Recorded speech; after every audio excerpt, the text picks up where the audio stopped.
Boa noite. Boa noite a todas as pessoas presentes na sala do estudo Autodescobrimento, uma busca interior. É com muita satisfação que estamos aqui novamente, nessa possibilidade de crescer, de aprender, de aprimorar. Primeiro eu gostaria de pedir aquele feedback sobre o som, sobre a imagem, se está chegando, se está tudo bem.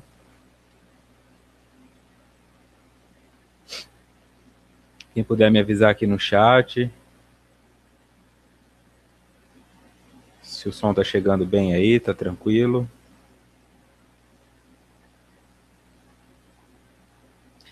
Hoje iniciaremos o capítulo 1. O capítulo 1 tem o nome Ser Real, e dentro do Ser Real tem uma subdivisão, que é a complexidade da energia. Por isso, o capítulo 1.1. Até semana passada estávamos estudando a apresentação. Meu nome é Vitor Antenori Rossi, sou psicólogo. E para quem não acompanhou os estudos anteriores, eles estão disponíveis no site da Rede Amigo. Também estão disponíveis como uma playlist no YouTube da Rede Amigo Espírita, então é possível acompanhar.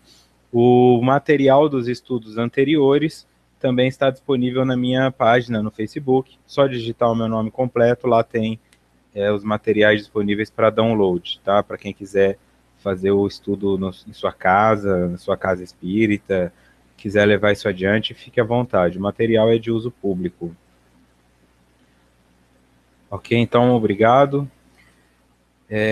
Vamos iniciar. Para quem está chegando agora, essa obra Autodescobrimento, uma busca interior, tem o objetivo de nos levar a refletir sobre a necessidade de nos conhecer, ensinando algumas formas de melhorar esse processo, algumas formas de lidar com as dificuldades que venham a aparecer, mas de forma geral também não é uma fórmula mágica que vai nos dizer o que fazer, mas sim o que buscar, onde buscar e de que forma. Agora, o passo para isso tudo sempre vai partir de nós, ok?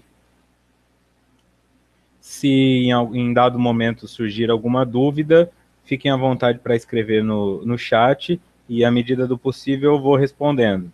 Se eu não der conta de responder, tem gente aqui na sala também gabaritada, que já estuda há vários anos. Fiquem tranquilos que conhecimento nessa sala tem. Disso nós estamos bem resguardados. Hoje, então, encontro número 3, 10 de março de 2015, capítulo 1, O Ser Real, Complexidades da Energia. Para quem não estava aqui, mas para quem estava também, há de se lembrar que nos estudos anteriores foram apresentadas questões relacionadas a arquétipos complexos, que são temas base para entender esse estudo. Então é importante que vocês que perderam busquem se atualizar, porque senão vai ficar um pedaço aí, uma lacuna difícil de preencher.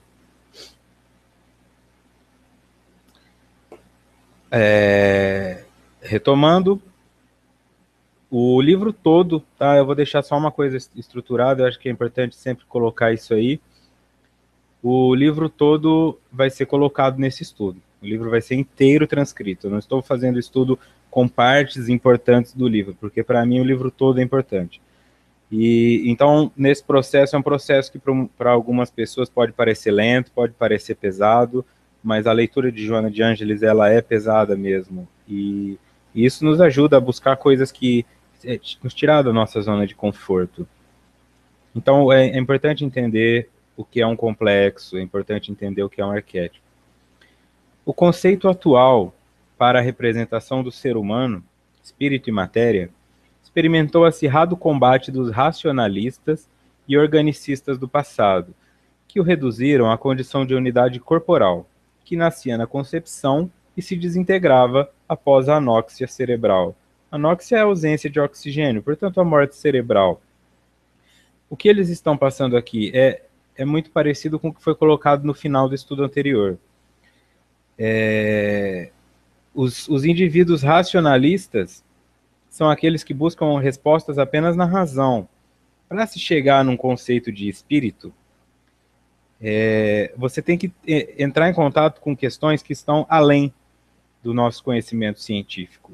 Não quer dizer que sejam misticismo, bruxaria ou milagres, quer dizer apenas que estão além da nossa capacidade de perceber.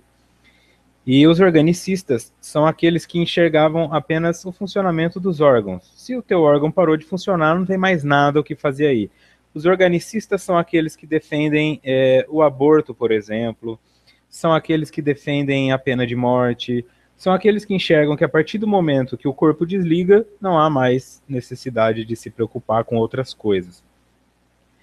E eu compartilho aqui, aproveitar para compartilhar uma experiência que reflete bem como os caminhos vão se mostrando importantes para o crescimento. Trabalhei certa feita como psicólogo hospitalar e eu era responsável pelo serviço de psicologia da UTI de uma Santa Casa. E a UTI, vários pacientes em coma, vários pacientes em estado grave, com certeza, mas tem o lado da UTI que muitas vezes passa despercebido, que é o lado dos familiares. Alguns familiares colocam muita crença naquele indivíduo que está deitado lá, fazem orações, outros se desesperam, outros xingam, ofendem, tem toda uma gama de possibilidades. Mas um me chamou a atenção. Um casal de filhos, né, que ao lado do leito do pai, que estava em coma com a morte praticamente decretada pelos médicos, estavam discutindo herança. Eles estavam brigando sobre o corpo do pai, que ainda estava em coma, sobre quem ficaria com a casa, quem ficaria com o carro, eles discutindo sobre tudo isso, pelo que eles tinham feito pelo pai e tudo. A visita durava meia hora e nessa meia hora eles discutiram sobre herança. Por uma questão do destino, esse senhor voltou do coma. E durante os processos de atendimento, eu fui conversar e ele me relatou que estava extremamente infeliz porque tinha ouvido seus filhos discutirem herança sobre seu corpo e que isso tinha gerado nele uma perturbação muito grande que impediu-o de seguir em frente, porque ele queria voltar para resolver as situações. Aí vai da visão de cada um, de pensar o que quiser disso aí. Eu estou dizendo apenas que estes filhos eram organicistas e agora ficam com a sensação, na época ficaram com a sensação de que algum dos profissionais da UTI tinha ouvido a conversa e passado isso para o pai, porque não acreditam que existe algo além do corpo físico. Se o corpo está sedado, esses indivíduos acreditam que não há mais memória, que não há cognição, e na verdade há. O Espiritismo nos mostra isso, e a minha experiência como psicólogo no hospital confirmou vários casos que diziam se lembrar das conversas que eu tive com eles enquanto estavam em coma. Reconheceram minha voz, agradeceram pelas palavras que eu tinha dito, porque mesmo os que estavam em coma, eu ia lá dar uma palavra de incentivo, e isso retornou positivamente. Então é importante ter em mente que este tipo de pessoa existe no mundo, e não estão só nas faculdades, não são só os cientistas. É o indivíduo que não tem nem ensino médio direito, é um indivíduo que não tem condição nenhuma, ele pode estar em qualquer lugar, uma pessoa que não acredita nisso. Então aqui a mensagem: o conceito atual, que é este que nós temos, de que o ser humano é espírito e matéria, experimentou o acirrado combate dos racionalistas e organicistas, que o reduziram à condição de unidade corporal, que nascia na concepção e se desintegrava após a anóxia cerebral. O que somos, então? Para esses indivíduos, somos apenas o corpo físico. Os debates incessantes, porém, não lograram dissolver as dúvidas que persistiram em torno dos fenômenos paranormais, quando examinada a questão sob um outro ponto de vista. Então você tem lá o debate, é corpo, não tem espírito, mas enquanto isso tudo está acontecendo, fenômenos paranormais estavam ocorrendo. Tudo aquilo que vai além está fora da normalidade, ultrapassa a normalidade. Então eles não consideravam normal. Quando você busca o conceito de estruturação do espiritismo, ele foi baseado também em fenômenos considerados paranormais. As mesas girantes, as escritas, as intuições, o próprio A própria obra kardecista foi escrita em torno de fenômenos paranormais à época, que seriam através de médiums, através de comparação de mensagens que chegavam em vários locais. Isso pro sistema é visto como um fenômeno paranormal. E nós temos que tomar muito cuidado para não ficar abraçando a causa de forma passional. O espiritismo não precisa de soldados para defendê-lo, porque ele tem uma base sólida que ainda não pode ser comprovada em todos os aspectos, porque a nossa ciência não alcança. Só que alguns espíritas e algumas pessoas que defendem a espiritualidade e o reencarnacionismo defendem isso da mesma forma que antigos católicos, antigos protestantes. Porque é assim e pronto. Porque Deus quis. Porque está escrito em Kardec. Eu tenho que tomar cuidado. Porque para que eu conheça a obra, eu tenho que estudá-la. Não é um livro de Chico Xavier, não é outro livro de Divaldo Pereira. É a obra, é a construção daquilo. E não só estudar a construção, como começar a fazer parte dela também. Criar coisas. E eu crio coisas através do levantamento de dúvidas, de questões. Não tenha medo em bater de frente. Tudo que você encontrar como algo que parece não ter explicação, em um outro livro vai ter. Mas não fique preso ao conceito de eu sou espírita e nada mais serve. Porque nisso você se torna exatamente o tipo de religioso que o espiritismo quer que deixe de existir. Aquele fanático que acredita porque alguém disse, mas que ainda não foi lá comprovar. Vá buscar suas respostas, porque você pode ficar preso depois em indagações. Estes fenômenos, então, começaram a incomodar esses indivíduos, que ficam, mas tudo tem uma explicação, deve ter um porquê disso, é uma ilusão de ótica, ou era um momento, alguns ficam chamando de milagre. Não pode existir milagre.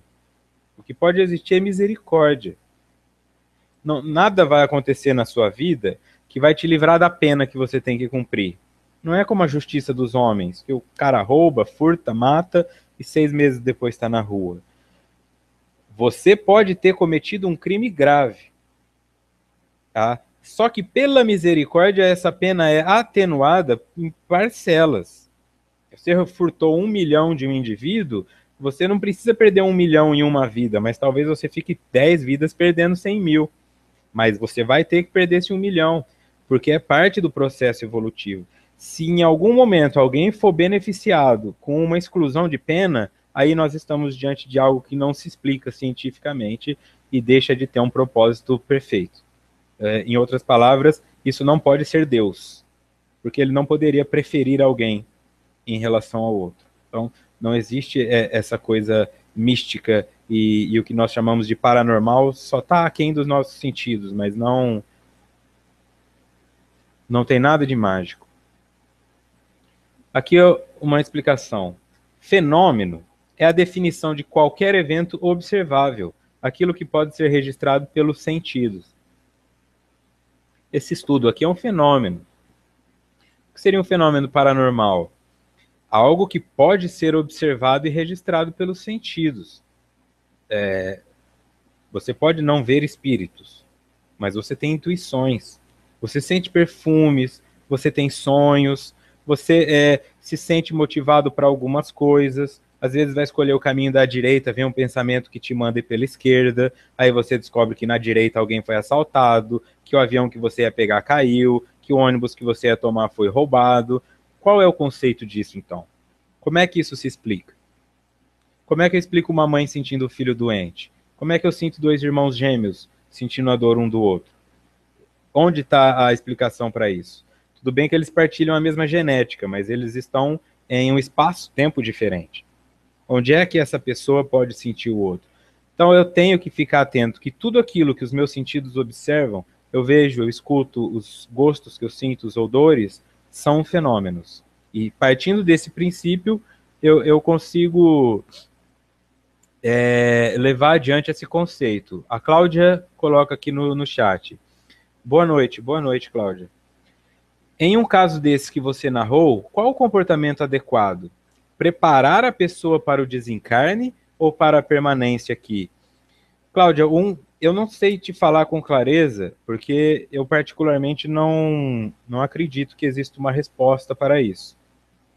O que eu tentava conversar com esses indivíduos era que eles se sentissem bem, e explicando as coisas que estavam acontecendo no âmbito familiar. Seus filhos estão bem, sua esposa não está tão desesperada, tenta se aproximar do que estão te passando aí, não se desespere, é só o teu corpo que está aqui. E aí muitas vezes eu percebia uma alteração até nos batimentos cardíacos, um relaxamento ou uma excitação quando se falava da família, indivíduos comatosos, que eram considerados completamente inconscientes. Agora, para eu dizer que alguém deve ficar ou alguém deve ir, eu estou me colocando num campo de onisciência. Eu não sei. O que eu sei é que qualquer que seja o estágio que o indivíduo está passando, ele deve passar por isso da forma mais tranquila possível. Seja o desencarne, seja a encarnação, seja uma dor. Não há por que se perder na loucura de suicídio, de desistir ou de agarrar aquilo com todas as forças. Há que se esperar o momento certo e deixar levar algumas coisas que já não nos pertencem mais.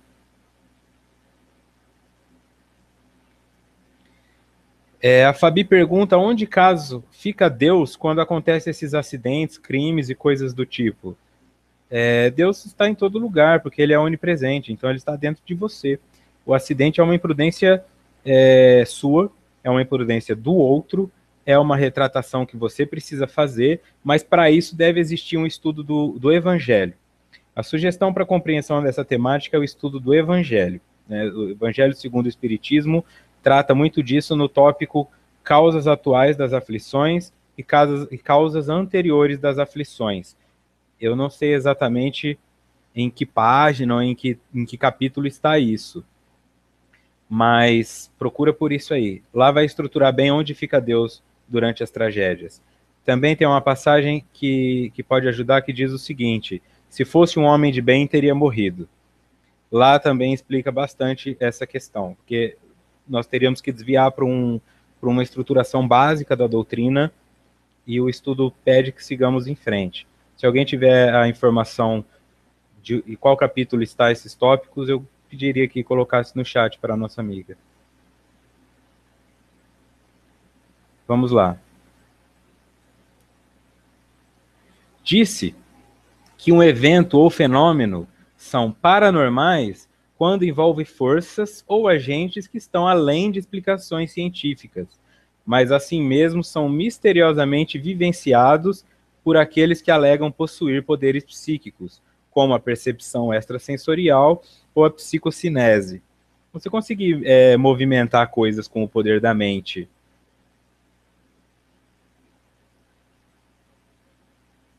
Aqui uma passagem que o Arnaldo nos coloca. Em verdade, crer ou não crer na reencarnação não altera em nada.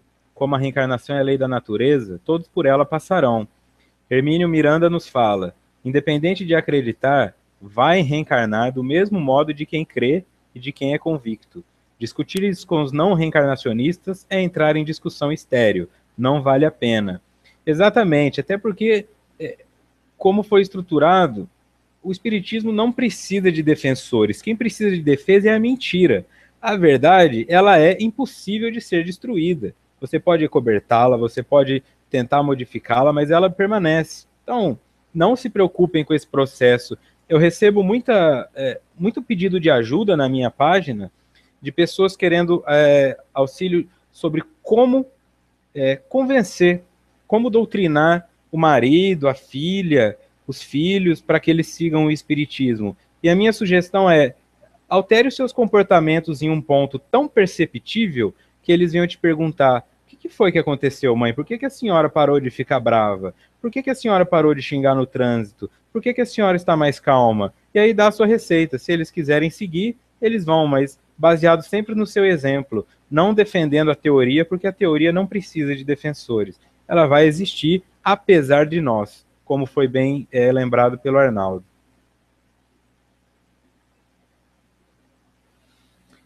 Aqui no Livro dos Espíritos, capítulo 1, Origem e Natureza dos Espíritos, comentário de Kardec.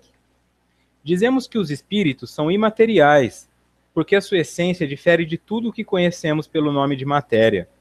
Um povo de cegos não teria palavras para exprimir a luz e os seus efeitos. O cego de nascença julga ter todas as percepções pelo ouvido, o olfato, o paladar e o tato. Não compreende as ideias que lhe seriam dadas pelo sentido que lhe falta.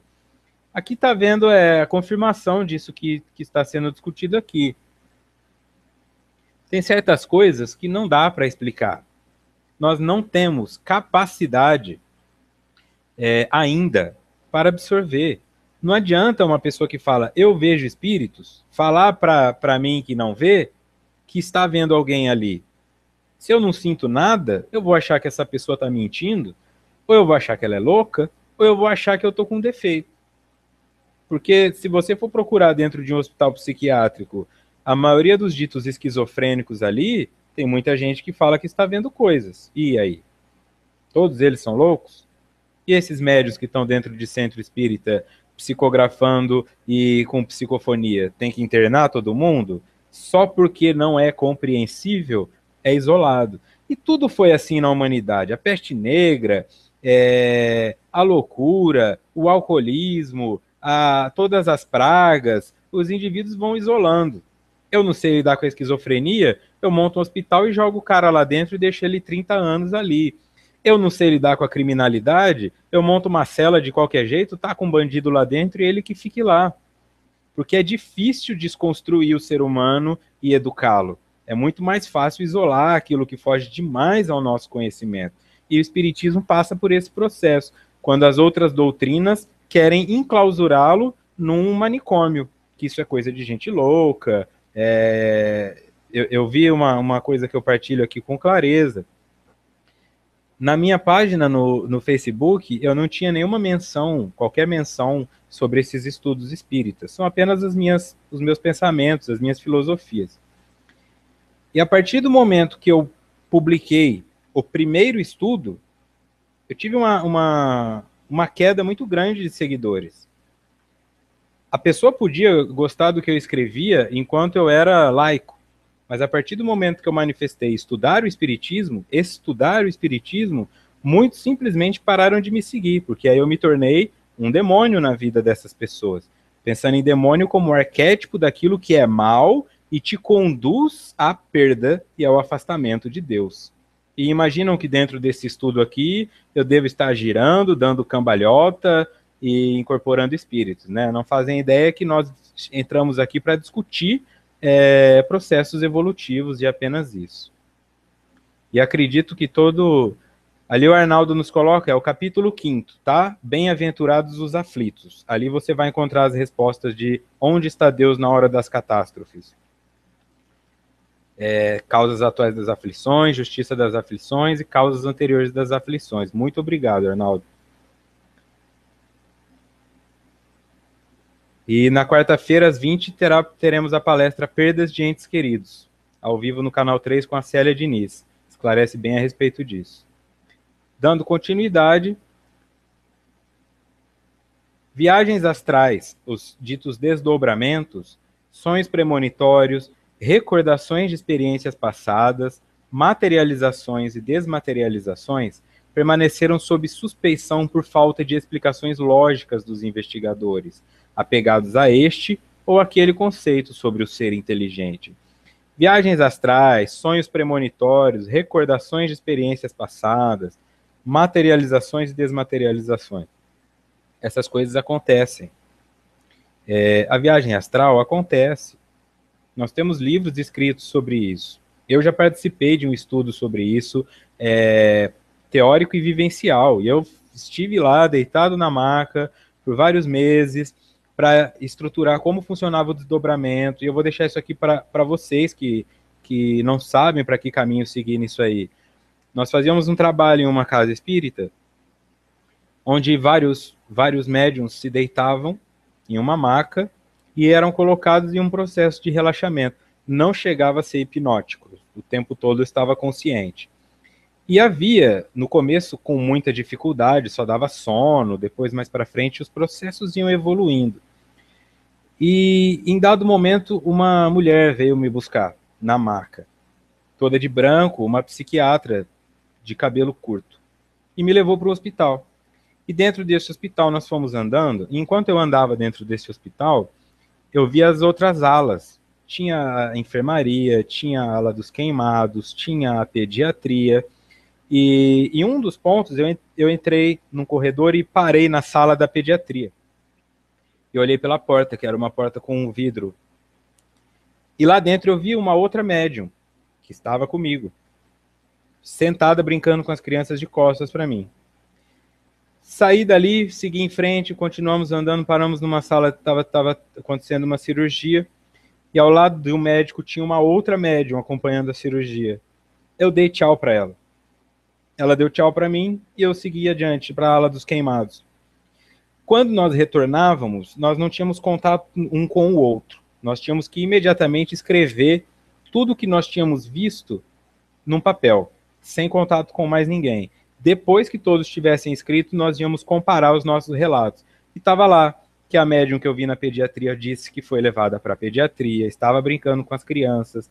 A outra disse que foi levada para a cirurgia, me viu na janela, acenou para mim, todos os discursos batendo. E aí eu vou dizer que isso é o quê? Sorte? Coincidência? Tem que entender que essas coisas existem. Se nós ainda não podemos explicar isso com clareza, isso é um problema nosso. Buscar uma forma de explicar, mas não ficar condicionando isso à loucura, paranormalidade, porque isso já é um processo infantil de falar que aquilo que eu não entendo não existe. Seguindo, o ectoplasma é, alegadamente, uma substância fluídica, de aparência sutil, que flui do corpo de um médio apto a produzir fenômenos físicos, principalmente a materialização. Aí também é só uma nota para estruturar assim do que nós estamos falando aqui, né? Mas também não vamos entrar em processos de aprofundar a ectoplasmia. Isso aí já entra num outro processo que não está relacionado com este livro aqui, tá? Quem quiser buscar informações a esse respeito deve buscar literatura específica. A Manuela Franklin também cita aqui, ó, o livro Ensaio sobre a Cegueira, de José Saramago, do qual eu tenho ótimas referências, porque a minha mãe fez um mestrado em cima dessa obra. Então eu sei que isso estrutura muito bem como o nosso campo de visão nos engana, de acreditarmos que só existe aquilo que é possível ver mesmo. É uma bela orientação, Manuela. Apesar de existirem muitos registros de atividade ectoplásmica, incluindo vasto material fotográfico, sua existência até o momento não foi comprovada pelo método científico. Material fotográfico, quem for procurar no Google, digita lá ectoplasma, fotos, e você vai ver umas coisas que vai saber se é montagem, se não é, se aconteceu, se não, mas tem. Tá? E eu, particularmente, acredito muito na visão platônica. Quando eu falo, na verdade, na visão socrática de mundo, do mundo ideal. Pro Vitor, tudo aquilo que existe no mundo, por mais absurdo que nos pareça, mesmo que seja uma criação, tem que existir em algum lugar.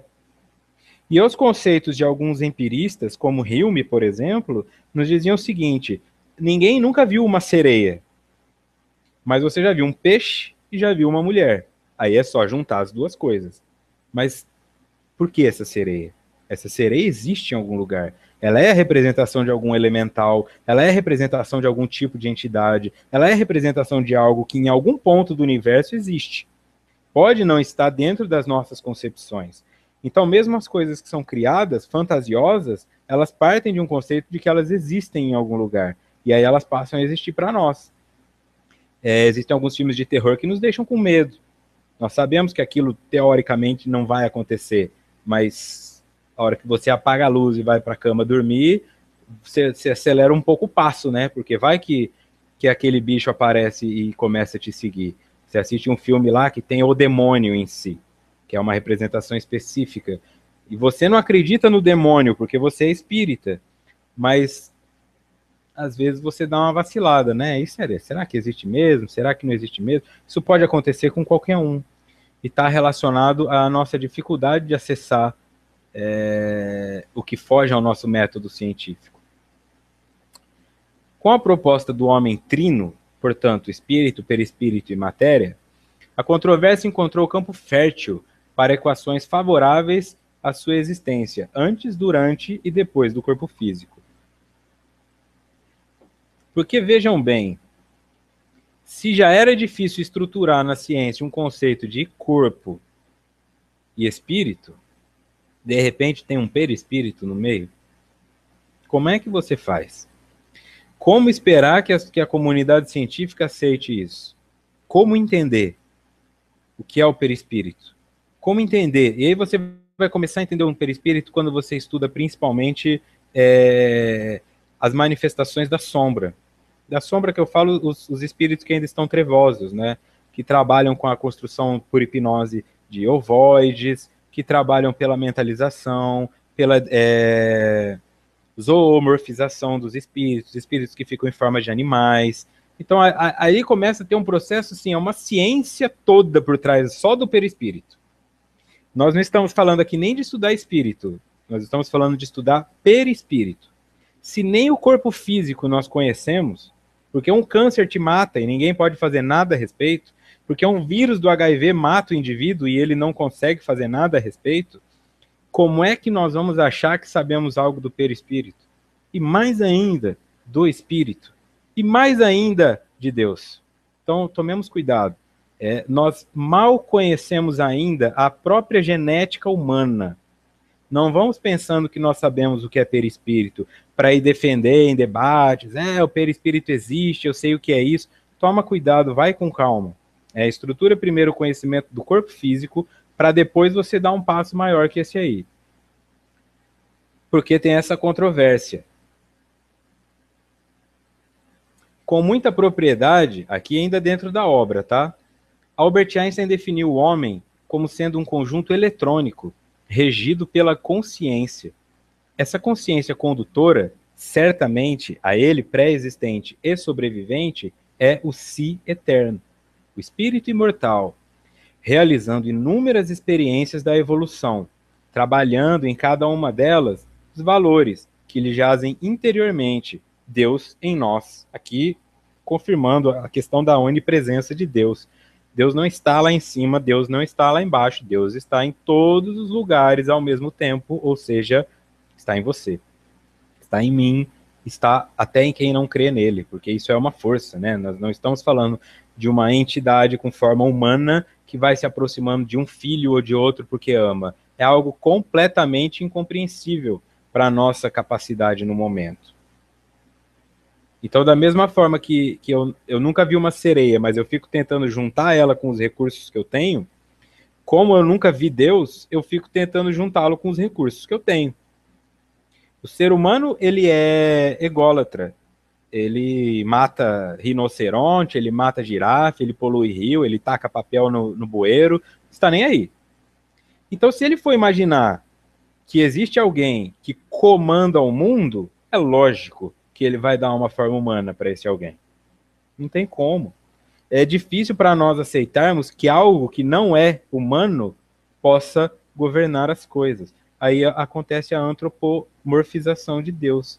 Aquele senhor com a barba comprida, como se Deus fosse isso. E aí gera todos esses debates dessas pessoas que ficam aí ainda lutando Deus com o diabo, pesadelo com sonho, bem e mal, e todo esse processo atravancado de evolução.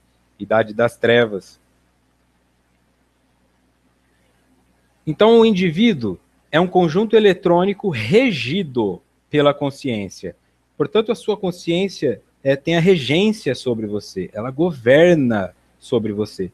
O teu corpo físico não comanda a sua mente. É a sua mente que comanda o corpo físico. Esta consciência condutora, certamente a ele pré-existente e sobrevivente, ou seja, ela existe antes deste corpo e depois dele continua existindo, é o Si eterno, o espírito imortal, realizando inúmeras experiências da evolução, trabalhando em cada uma delas os valores que lhe jazem interiormente. Se o valor que ele tem é de corrupção, é isso que ele vai trabalhar, ele vai roubar muito. Se o valor que ele tem é de adultério, ele vai trair muito. São os valores que ele tem. Aquilo que eu tenho como valor é o que é valioso para mim. Como o nome já diz, é um valor. É em cima disso que eu vou viver. Eu não vejo outras coisas. Este é o meu tesouro. Onde está o teu tesouro, está o teu coração.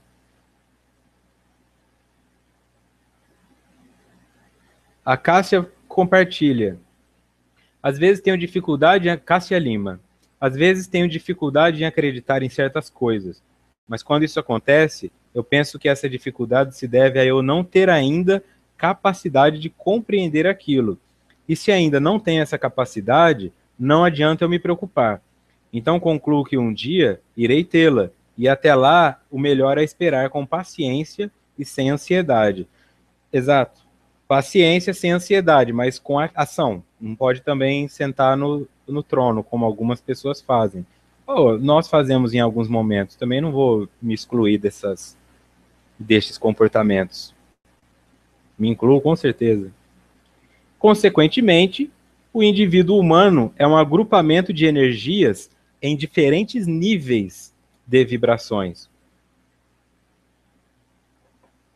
Consequência disso, o indivíduo humano é um agrupamento de energia em diferentes níveis de vibração. Aqui nós já vamos entrando específico na temática do capítulo. Por quê? Esse agrupamento de energia em diferentes níveis de vibrações me impedem de ser pleno. Porque a psicossomática vai explicar isso. Eu vou seguir, porque isso vai ser bem mais estruturado. Essa energia inteligente, na sua expressão original, como espírito, passa por condensação de moléculas, assim constituindo o corpo intermediário, que se carrega de concentrar e congelar as partículas que se manifestam como o corpo somático. Vamos lá, que é pesado, eu tenho que ir devagar. Essa energia inteligente, na sua expressão original como espírito, passa por condensação de moléculas. Então eu tenho a estrutura inteligente, tenho o seu espírito, que passa por uma condensação de moléculas. E aí isso constitui o perispírito, que se encarrega de concentrar e congelar as partículas, que se manifestam como o corpo somático. Portanto, é por isso que o perispírito dá a forma do corpo físico, porque ele serve como um molde. Ele é uma transição entre o espírito, que é uma energia, mas que precisa encarnar na matéria. E para que aquilo consiga ser encaixado, há necessidade de se condensar essa energia, o que forma o perispírito, e o perispírito então agrega e forma o corpo físico. Soma é corpo. Tem então um corpo físico formado que tem como origem uma energia espiritual.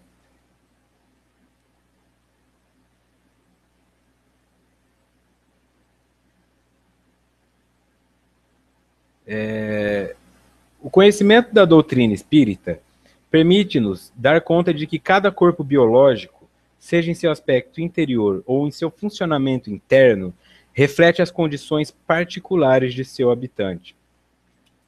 Aqui eu jogo esse conceito da psicossomática como uma nota, porque ele é importante para estruturar isso aqui. Quando eu entendo a doutrina espírita, qualquer que seja o aspecto ou funcionamento interno, reflete condições particulares do habitante, em se tratando de corpo físico. Ou seja, o seu corpo, ele estrutura com clareza o que teu espírito está de doente. Onde está a doença do seu espírito?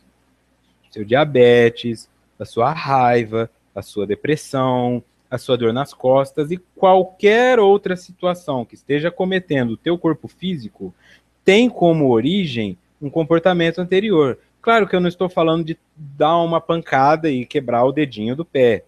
Eu estou falando daquelas dores que parecem não ter uma causa específica, que você toma o remédio e ela não vai embora. Ela vai se repetindo de geração em geração e parece que ninguém consegue curá-la. Uma tendência, um comportamento, isso tudo está no espírito. Então, o seu corpo sendo formado pelo seu espírito,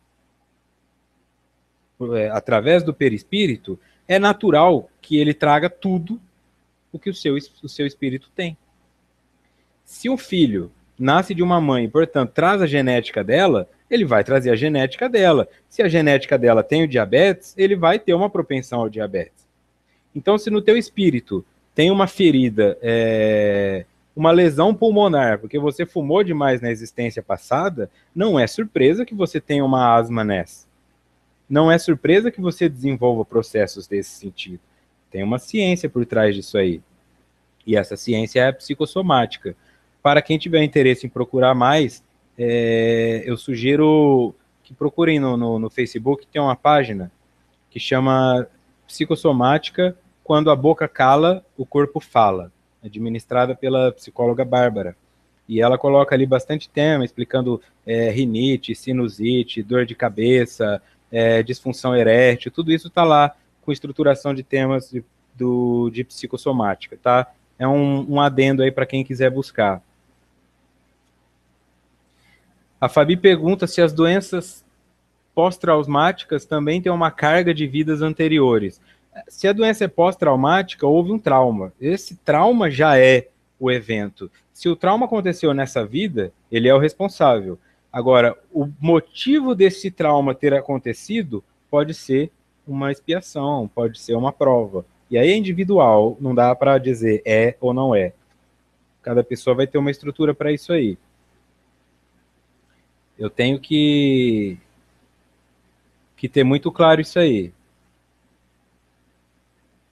O Arnaldo aqui também coloca: Vitor, me desculpe, a energia é transformação da matéria, correto? Sendo assim, o espírito, o elemento, trabalha a matéria elementar, intelectualizando-a, e assim, utilizando a energia para compor os corpos energéticos. Eu só não entendi o pedido de desculpa aí, Arnaldo. O que aconteceu? Eu acredito que é importante aqui que vai acontecendo bastante debate aqui no chat, né? A energia, sim, a energia ela é matéria, né? Ela não é só uma transformação da matéria, também porque ela é matéria, né? Se ela pode interferir na matéria, ela de alguma forma também é matéria. Eu tomo um choque, eu sei que eu tomo um choque. Eu posso não ver a energia elétrica ali, mas eu tomo um choque. Então ela entra em contato com a minha matéria. Eu tenho uma matéria nela. E isso é bem importante ser colocado mesmo. Só voltar aqui então. É uma energia inteligente. Essa energia inteligente é a que é criada. Essa é a criação divina. Quando fala, os espíritos são criados como? Uma energia inteligente. Partindo dessa energia inteligente, que vai migrando do reino mineral, vegetal, chegar no animal, chegar no hominídeo, todo esse processo aí se refere a uma energia inteligente, não é qualquer energia. Senão o indivíduo pode falar, quer dizer que a energia da tomada um dia vai estar incorporada num ser humano? Não. Tem um princípio inteligente que ainda nos foge à compreensão plena. Esse é um ponto. Não dá para explicar isso com clareza ainda, como isso é criado. Mas nós sabemos que existe, porque eu estou aqui falando, você está aí me compreendendo e os outros estão aqui debatendo no chat. Sem maiores problemas. Passa por uma condensação de moléculas, portanto, elas se agrupam, assim constituindo o corpo intermediário do perispírito. Se o teu perispírito cria o seu corpo, traz essas ferramentas para que o seu corpo físico seja criado, e ele passa por um processo de condensação, eu já entendo aqui que o espírito é muito mais amplo do que o teu corpo físico. Esse espaço que você ocupa como ser humano é bem maior quando você o ocupa como espírito. Por isso, um espírito completamente evoluído, não há como mensurar o espaço que ele alcança. Por isso, não é de se dizer que Deus está aqui ou está ali. Ele está em todos os lugares ao mesmo tempo. E não porque ele é um homem zarrão, porque ele é um homem gigante, mas porque ele é uma energia expandida para todos os lados, que é o que nós estamos buscando ser. Só que como nós vamos nos dispersando por essas oscilações de vibração, nós somos colocados num corpo físico para que essas energias fiquem se movimentando e, em dado momento, por um processo como de osmose, elas se equalizem.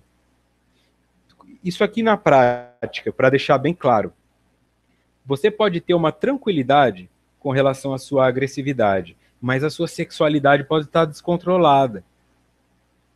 A sua sexualidade, estando descontrolada, ela é uma energia vibrando em um ponto específico, que os indivíduos que fundamentam a yoga chamam do Kundalini, que é a energia do chakra vital, do chakra básico. Se você, então, fica buscando equalizar essa energia sexual, você não consegue, porque você teria que se tornar um estuprador, ou você teria que se castrar simbolicamente, você teria que ficar fugindo de ter relações sexuais.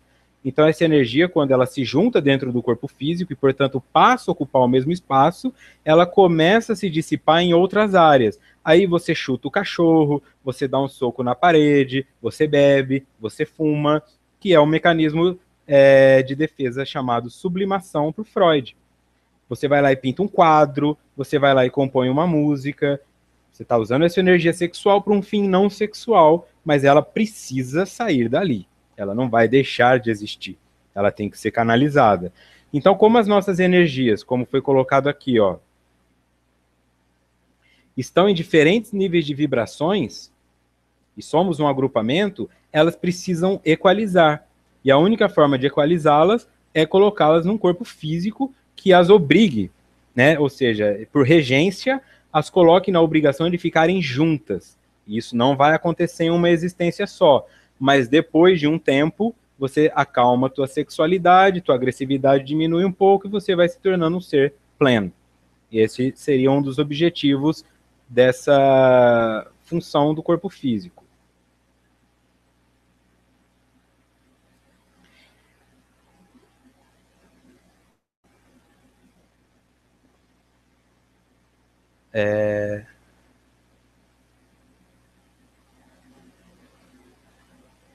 Eu tô lendo o chat aqui, tá, pessoal? Ok. Eu vou dar sequência aqui, depois eu retorno aí, só para ter a consciência do tempo. Na gênese da energia pensante, tá? Gênese é criação. Na gênese da energia pensante, permanecem íncitos os instintos primários, decorrentes das remotas experiências, portanto, das experiências que nós tivemos desde o começo da nossa existência, que se exteriorizaram quando na área da razão como impulsos, tendências, fixações automatistas e perturbadoras, necessitando de canalização disciplinadora, de modo a torná-los sentimentos, que o raciocínio conduzirá sem danos nem perturbação. Então vamos lá. Essa energia pensante, quando ela é criada, nela já vem com ela os instintos primários decorrentes das experiências anteriores. Então, você, João, vai desencarnar, vai para o mundo espiritual. Quando você for encarnar de novo, essas influências já estão no seu princípio inteligente. Você não vai se libertar delas. Você pode ressignificá-las futuramente. Quando na área da razão, como impulsos e tendências. E é aqui que é importante eu enxergar. Quais são, então, os meus instintos primários? Impulsos, tendências, fixação automatistas e perturbadoras. Essa tua tendência de fumar, essa tua tendência de comer, a sua tendência suicida, a sua tendência homicida, elas são a resposta que você está buscando aqui no autodescobrimento. Você quer entender como funciona a sua energia? Estuda os teus impulsos e as suas tendências. E aquilo que você faz automaticamente, sem pensar muito. Quando as pessoas falam para você, nossa, mas você é muito chato, ou você é muito sistemática, ou você não sabe ouvir o outro, isso já é um automatismo. Porque as pessoas já estão percebendo que você é isso. E se você é isso, é porque tua energia está girando em torno desse conceito. É aí que está a resposta se você quer buscar evolução. Reconsiderar tudo isso e tentar fazer de uma forma um pouco diferente. Necessitam de canalização disciplinadora, de modo a torná-los sentimentos, que o raciocínio conduzirá sem dano nem perturbação. Pronto. E aí que entra a importância da sublimação de Freud. Eu tenho um impulso que quando eu canalizo, portanto, eu sublimo, eu transformo aquilo em arte. Meu impulso era um impulso sexual, agressivo, e ao invés de ir lá e bater em alguém, eu fui lá e pintei um quadro. Pode ser um quadro todo preto, vermelho, com imagem de caveira, não tem problema, mas é um quadro. Eu coloquei ali. A partir do momento que eu faço isso, eu vou transformando esse impulso, que é primitivo, em um sentimento, que é nobre. À medida que aquilo se torna um sentimento, aí eu passo a sentir, não a ser impulsionado a. Eu vou dar um abraço em alguém porque eu sinto vontade de fazer isso. Eu vou agredir alguém porque eu sinto necessidade de fazer isso. Mas quando se trata de um sentimento, eu já tenho uma tendência maior a desenvolver empatia. Aí eu não vou agredir o outro. Se eu fosse dar um tapa no rosto da pessoa, eu já altero isso para um xingamento, o que já é uma evolução. E com esse processo eu vou me melhorando dia após dia.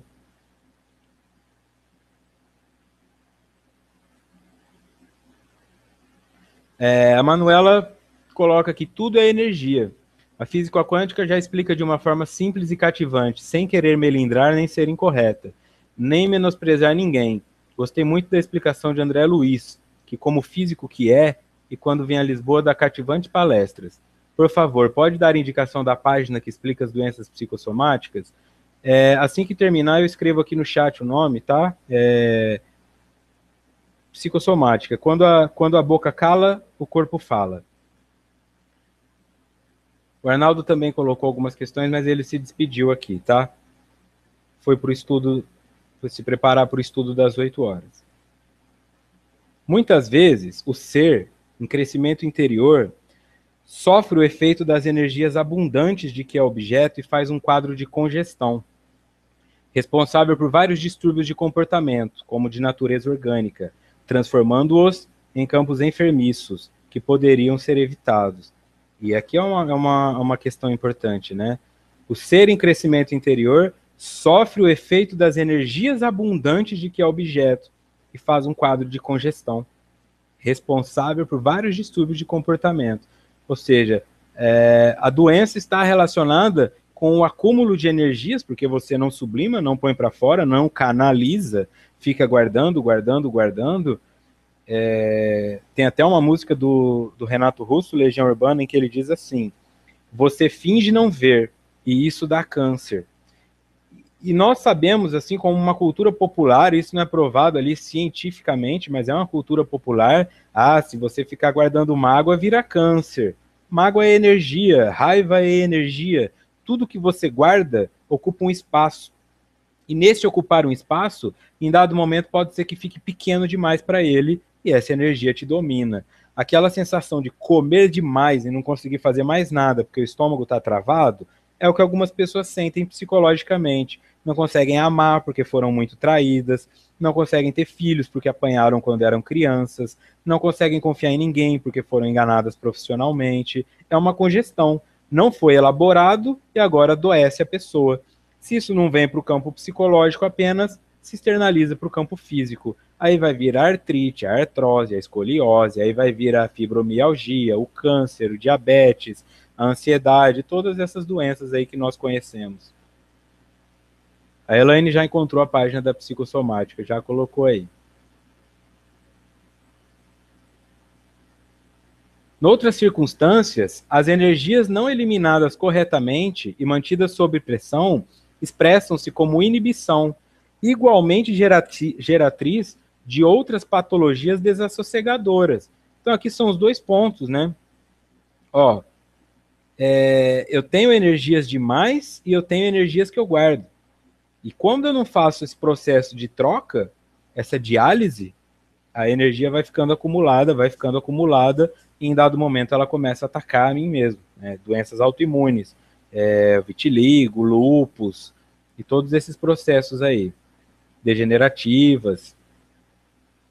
As doenças, portanto, palavras de Joana e de Valdo, as doenças, portanto, resultam do uso inadequado das energias, da inconsciência do ser em relação à vida e à sua finalidade. Olha aí. As doenças resultam. Ou seja, se você quer entender por que você está doente, segundo eles, é porque você usou inadequadamente as suas energias e não tem consciência do que é a vida e por que você está aqui. A vida não é para se encher de chocolate, não é para acumular milhões de reais, não é para tomar posse sobre a sua família e ser um tirano que assusta seus filhos. A vida não é para ser melhor que o seu vizinho. E é por esses processos, por nos deixar levar pela vaidade e pela ilusão, é que nós nos perdemos. E esquecemos o que estamos fazendo aqui. Eu fico guardando mágoa, planejando vingança, promovendo discórdia, e nisso tudo são energias que eu estou mobilizando.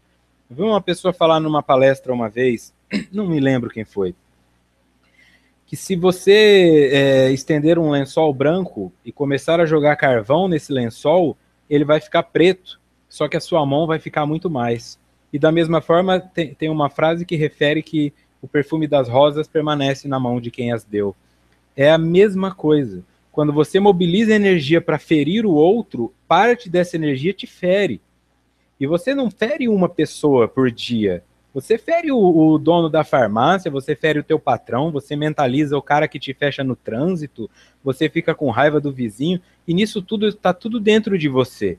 Você já tem as suas energias que seriam do seu dia a dia. E você ainda fica somando essas de fora e canalizando um pouco para fora, ou quando canaliza errado, vai lá e bate no filho, pronto, a energia saiu. Só que aí vê o filho chorando, sente culpa, a energia voltou.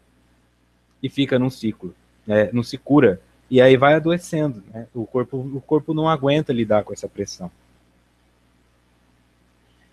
A psicossomática vem de psico, que é mente, e soma, que é corpo.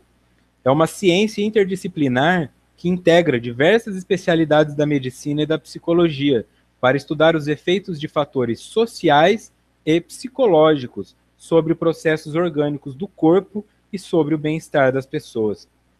Essa é a importância do estudo da psicossomática. Se você encontra dificuldade em entender alguma doença familiar ou alguma coisa que está te incomodando, procure um psicossomatista.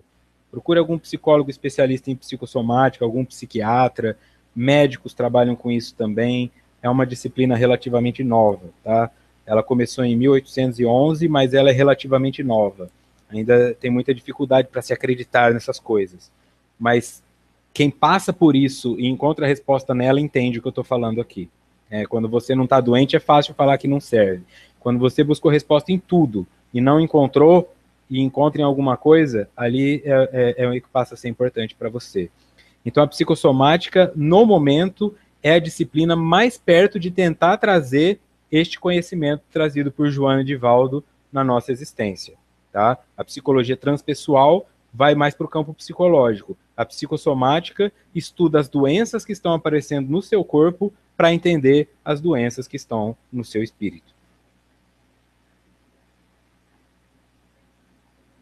À medida que evolui o ser, à medida que evolui, descobre as possibilidades imensas que tem ao alcance, através da vontade bem direcionada, tornando-se capaz de liberar-se da congestão ou da inibição. Então, qual que é a chave, segundo eles, para eu entender tudo isso? Que à medida que eu evoluo, eu descubro as possibilidades imensas que tenho ao meu alcance, através da vontade bem direcionada. Em outras palavras, eu sou o único responsável pelas dores que eu estou sentindo. Eu sou o único responsável pelas lesões que estão no meu corpo físico. E qualquer que seja o meu pensamento em relação a isso, de revolta, de dificuldade, eu estou passando apenas por um processo de negação. Quando eu cresço, eu descubro por que eu sou arrogante, eu descubro por que eu tenho cefaleia, dor de cabeça, eu descubro por que eu tenho gengivite, e aí eu vou estudar as causas disso no meu espírito, entendo quem é o meu espírito, quão doente ele está, e promovo a cura dele. Né? Caminho dia após dia buscando curá-lo, nunca deixando essa responsabilidade para os outros. Ok?